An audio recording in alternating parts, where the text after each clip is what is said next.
सरकारों का दायित्व ये था इसको जुआ नहीं रहने देते। जैसे इंडस्ट्री चलती है नीति के तौर पे, सरकार ने इंडस्ट्रियलिस्टों के लिए स्थायी व्यवस्था कर दी है। क्लैट करके एक कानून आया 2017 में, पीने के लिए है, वो जर्मनी योजना का पानी है, जर्मनी योजना को, लेकिन वो पीने लायक है नहीं। राम राम जी, पंचायती के अंदर थारा स्वागत है। आज आप पहुंचा हाँ सामुदायिक विकास भवन है। थाना बता दें कि अखिल भारतीय किसान महासभा है के बैनर के तले एक प्रोग्राम रखे गए है। किसानों को जो प्रांतीय अधिवेशन है वो रखे गए है। आपा जो इसा कार्यकर्ता आया ही देश से, जो अलग अलग जिला से आया ही बनू बात करेंगे कि चीज़ पर रखियो है और के बन की मांग ही हमारे मापा बात करेंगे। वीडियो में अंत तक बने रहो, शेयर करता रहो। राम राम जी। राम राम।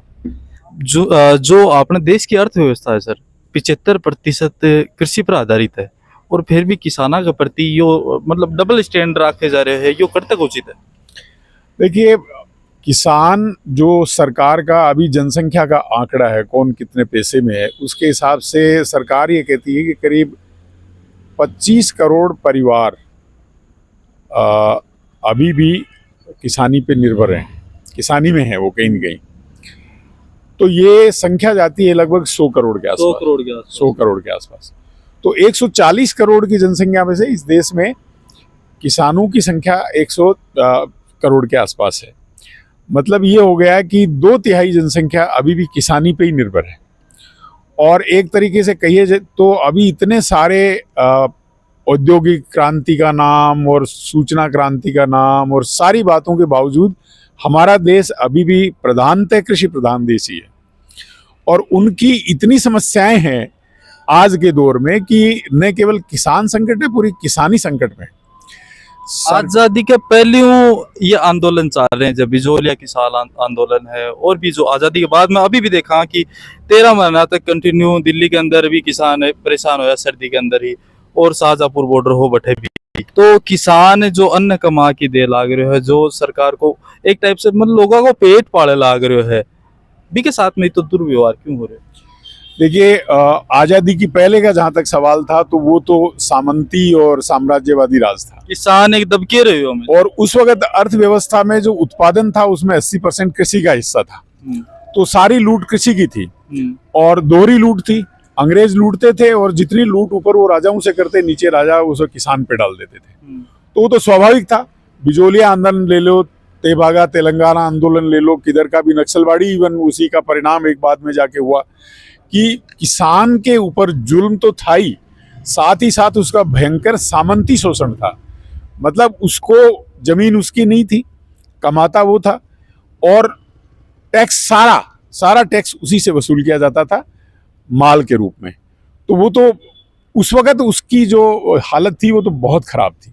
आज जैसे सुने जाए कि खेती हुआ है, बूढ़ा आदमी को सुना कि बेटा जुआ हुआ है, ठीक है, तो खेती जुआ। देखिए, किसान खेती को जुआ अभी भी इसलिए कह रहा है कि आने वाली सरकारों ने, आजादी के बाद भी आने वाली सरकारों ने किसान के लिए कोई सुव्यवस्थित प्रणाली नहीं विकसित की कि वो नेचर पे, मानसून पे निर्भर नहीं हो गए। किसान क्यों कह रहा है ये जुआ? वो इसलिए कह रहा है कि उसका मदद करने वाला कोई नहीं है। अगर मानसून ठीक हो गया, अगर बीमारी नहीं आई, अगर कातरा नहीं आया, अगर टिड्डी नहीं आई, अगर पेस्ट नहीं आया, तो 5 साल में 6 साल में एक बार ऐसा होता है कि इनमें से संयोग ऐसा हो जाता है कि एक बार फसल अच्छी हो गई। तो जैसे जुए में 5-7 बार हारते हैं, एक बार जीतते हैं, तो किसान 5 साल बार लगातार मेहनत करता है तो पिटता रहता है, एक बार उसकी फसल ठीक हो जाती है, तब कहता है, इसलिए वो कहता है जुआ है। सरकारों का दायित्व ये था इसको जुआ नहीं रहने देते। जैसे इंडस्ट्री चलती है नीति के तौर पे कि उनको सस्ता लोन मिलता है, कि उनकी अगर इंडस्ट्री फंस जाती है तो वो लोन माफ होता है, उनको तरह तरह की सहूलियतें जाती है इंसेंटिव के नाम पे। अगर उसी तरीके से सुनियोजित तरीके से किसानों की राय पे अगर ऐसी नीतियां लगातार सरकारें बनी होती तो अभी ये जुए की स्थिति में नहीं होता। जैसे अमेरिका की खेती होती है उसी तरह की यहाँ की खेती भी होती। कम लोग किसानी में होते लेकिन बेहतर होते। चलो बढ़िया बात है सर। और जो किसान ने मतलब जो जुओ आपाई के नाम दिया कि खेती एक जुओ हुआ है, तो जो बैंक लोन दे देखिए किस्त तो भी भरनी पड़ेंगी। और कई बार आपाया भी सुना कि किसान फांसी खा के मर गयो, आत्महत्या कर ली, तो यो दबाव भी पर रहे। फसल हो चाहे नहीं हो बैंक वाला ग्राहक ही बैठ जाएगा। देखिए ये स्थिति बनी हुई है। मैं तो आपको पहले ही कह चुका हूँ, किसान और किसानी बहुत संकट में है। वो जो ऋण लेता है उसको चुका नहीं पाता, ऋण लेना पड़ता है, मजबूरी होती है, लेकिन चुका नहीं पाता, चुकाने की स्थिति नहीं है। सरकार ने इंडस्ट्रियलिस्टों के लिए स्थायी व्यवस्था कर दी है। क्लैट करके एक कानून आया 2017 में कि अगर आप फंस गए, आप ऋण चाहे लाखों करोड़ का हो, अगर नहीं चुका सके तो अपने आप को दिवालिया घोषित कर दो और वो कंपनी जो है सरकार के माथे मढ़ दो, उसका बकाया हिस्सा जो है बैंक या सरकार जिसको भी मान लो वो माफ कर देगा। लेकिन किसान के लिए ऐसी कोई व्यवस्था नहीं है, उसको मरना ही पड़ता है, आत्महत्या करने के अलावा उसके पास कोई चारा नहीं होता।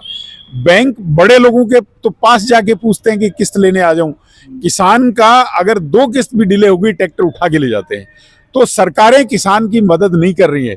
बात तो किसान की करती है क्योंकि वोट चाहिए और संख्या ज्यादा है, लेकिन असल में उनकी मदद नहीं करती है। किसानी को, खेती को, किसान को इंडस्ट्रियल अर्थव्यवस्था है उसका एक तरीके से गुलाम बना दिया गया है। यहाँ उत्पादन करो, उसका मुनाफा वहां मिलता है। प्याज जब किसान ने बोए तो 4 से 9 रुपए के बीच में इस इलाके में बिके, और अब किसान के पास नहीं है, बड़े बड़े गोदामों में भरा पड़ा है, तो प्याज का भाव चल रहा है 60 रुपए, 70 रुपए, 80 रुपए। वही किसान वापस अगर प्याज लाना चाहता है तो अपनी फसल का 4 गुना पैसा देके या 5 गुना पैसा देके वापस लाता है। आम जनता तो पीटी रही है उसमें। तो ये सब व्यवस्था की बातें हैं जिसकी जिम्मेदारी सरकार की होती है, इसमें किसान का दोष नहीं है बिल्कुल। जैसे देखा कि हरियाणा पंजाब में पानी सिंचाई के मामले में समृद्ध है। राजस्थान को एक हिस्सों भी है, वो भी अभी मतलब उभरे ला गया है। कुछ तो पहले मरु प्रदेश कहा जाता, तो वो सिंचाई की व्यवस्था झुंझुनू, सीकर और चूरू यहाँ का एरिया है, पानी की व्यवस्था कोई नहर पर केवल कितना राजनीति कर चुके हैं जहाँ। तो अभी MOU भी हुआ है के बारे में था रखी।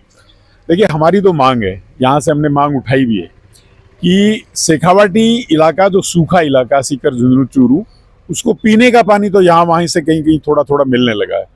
लेकिन खेती किसानी के लिए जो एक पुरानी योजना है यमुना कैनाल की, और जिसको अनेक राजनेताओं ने अपने राजनीति के लिए इस्तेमाल किया कि मैं ला रहा हूँ, अनेक सरकारों ने, चाहे कांग्रेस की सरकार रही हो चाहे बीजेपी की सरकार, लेकिन वो उसको खाली एक राजनीतिक मुद्दा बना के छोड़ा। हमारी मांग है, आज हमने एक प्रस्ताव पास किया है यहाँ कि एक तो 1994 में जो यमुना समझौता हुआ, जिसमें जितना पानी मिलना था वो तुरंत वो कैनाल कंप्लीट करके और वो पानी यहाँ के किसानों को सिंचाई के लिए और पानी पीने के लिए जहाँ आम जनता को उसको दिया जाए, ये बहुत जरूरी है। अदरवाइज शेखावाटी का एक तल आ गया है। आज बिना पानी भी रबी की फसल भी जो है वो भी किसान एक इंच बोना चाहता है, मेहनत कर रहा है वो, लेकिन उसका फल नहीं मिल रहा है क्योंकि कभी तो पानी भी जमीन में खत्म होने लगा। अगर बाहर से कैनाल का पानी नहीं आएगा, हिमालय के पानी जो सरप्लस होके जा रहा है तरह तरीके से, बातें बड़ी बड़ी हो रही हैं, नदियां जोड़ लो, ये कर लो, लेकिन जो उपलब्ध पानी है उस पर भी राज्यों को आधार बना के राजनीति हो रही है। जो असली उसका हकदार है, जिसकी जरूरत है, उसको पानी नहीं मिल रहा है, पीछे जा रहा है। ये तो सर बहुत अच्छा विचार ही थारा, और थारा बात करिए बहुत अच्छो लगे। अभी आप जाना भाई साहब क्या नाम है? मेरा नाम शीशराम है। शीशराम जी, आज थे इकट्ठा है हो, क्या मुद्दा है कि ये किसानों की MSP की गारंटी वो है, तो MSP तो लागू कर दी भी, गारंटी होनी चाहिए। गारंटी कानून लाना चाहिए सरकार ने। जैसे किसान ने फसल का 1.5 गुना दाम मिले, जो स्वामीनाथन आयोग की रिपोर्ट है वो लागू करेगा। अब किसाना का हित के लिए किसान संगठन काम कर रहे हैं, तो किसाना ने भी जरूरत पड़ेगी कि 75% हिस्सों सर देश के मैन किसाना को। अब किसाना संगठन बनाने की जरूरत क्यों पड़ा है? सरकार ने आपा ही चुन के भेजा है के हिसाब से। संगठन ने तो जब बनाने की जरूरत, मतलब मांग कौन सुने? कोई मांग कौन सुने? संगठन तो बनाने की जरूरत। नेता बोलेंगे मैं किसान परिवार हूँ, बात में वैसी नेता बोलते हैं कि हम किसान परिवार चाहते हैं, लेकिन वो किसानों के लिए काम नहीं करते हैं। आपने शुभ नाम बताओ। राजवीर कुलड़िया, जिला चूरू। आज को प्रमुख मुद्दों क्यों? इसमें मुद्दा तो एक यहाँ जो फसल बीमा क्लेम का मुद्दा है, क्रॉप कटिंग के आधार पर, एक ये मुद्दा है। एक ये अभी कितना रुपया कटी बीमा का? अभी 528 रुपए प्रति हेक्टेयर के कटते हैं, प्रति हेक्टेयर का। और हमारा ये मानना है कि खेत को इकाई माना जाए, जबकि सरकार और जो कंपनियां है वो पंचायत जो सर्किल होता है, पटवार हल्का बोलते हैं, उसको इकाई मान करके और उसकी लोगों के सामने उस अनाज को निकाल के दिखाते हैं। ये इस 10 बाई 10 का जो एक लाटा सा बनाते हैं, अच्छा, उसमें निकाल के दिखाते हैं कितने ग्राम निकला। उस जहाँ भाषण सुने मैंने अभी सुनी कि या जो बीमा कंपनी हुई ये सरकार के साथ मिल के काम कर रही है, मतलब लूट को काम कर रही है एक हिसाब से। सरकार इनसे अरबों खरबों रुपए का चंदा लेती है, पहले और किसी रूप में लेती थी, अभी इलेक्ट्रोल बॉन्ड के जरिए लेती है। इसलिए उनका साथ जो कंपनी है तमाम प्रकार की, उनके साथ सरकार की सहानुभूति होती है। और किसान इतना जागरूक नहीं है राजनीतिक रूप से, ताकि वो संगठन बना के अपने ही प्रतिनिधियों को वहाँ भेज के विधानसभा के अंदर वो उनकी आवाज़ उठा सकें, इसलिए ये कमज़ोरी है। लेकिन फिर भी पिछले 5-6 साल से चूरू ज़िले के अंदर किसानों ने संघर्ष करके ये बीमा क्लेम हासिल किया है, और यहाँ झुंझुनू में इसका अभाव है अभी बहुत ज़्यादा हुआ। हाँ, हमारे पड़ोस में हनुमानगढ़ है, गंगानगर में भी वहाँ शुरू किया है। सबसे ज़्यादा हनुमानगढ़ और चूरू के अंदर ही फसल बीमा क्लेम आता है, वो संघर्ष के कारण किसानों के। राम राम जी। राम राम। आज कौन सी जगह में आए थे? मैं चाराबाद से। चाराबाद से। और आज का क्या मुद्दा है प्रमुख?